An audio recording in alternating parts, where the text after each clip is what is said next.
Priyanka Maurya blog में आप लोग का स्वागत है। आज आप लोग के लिए एक प्यारा से सोहर गीत लेके आए ज्योतिया माता का, तो आप लोग जरूर सुनिएगा।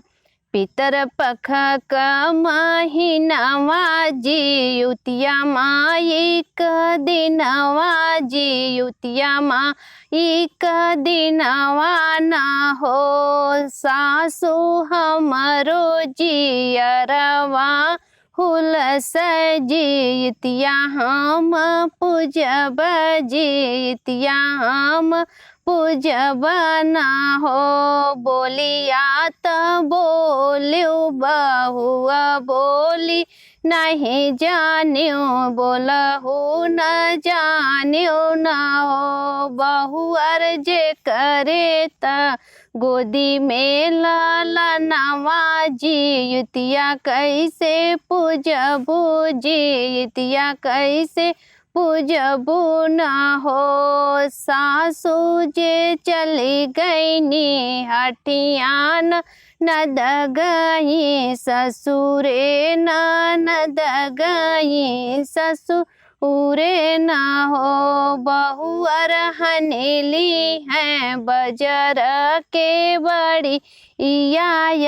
गनवा जितिया पूजया गनवा ज्योतिया पूजन हो सासू जे आई गईनी हठियान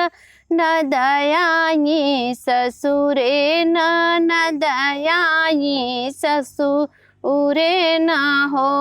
बहुअर खोली दे तू चंदन के बड़ी या भीतर चली आइत भीतर चली आइत हो गन्ना का पेड़ होई है नरवा त केला का फल खेड़िया त केला का फल खेड़िया न हो सखी कलसा पे होई हन ललनवा परल भुइया खेल परल भुइया लोढ़न हो दहिने हाथे से खोला के बढ़िया त बाएं हाथे सासू कल पैया लगावा ना हो बाएं हाथे से सासू का पैया लगावा ना हो सासू जितिया माई दिहनी लालनवा चला हो जितिया पूजन हो सासू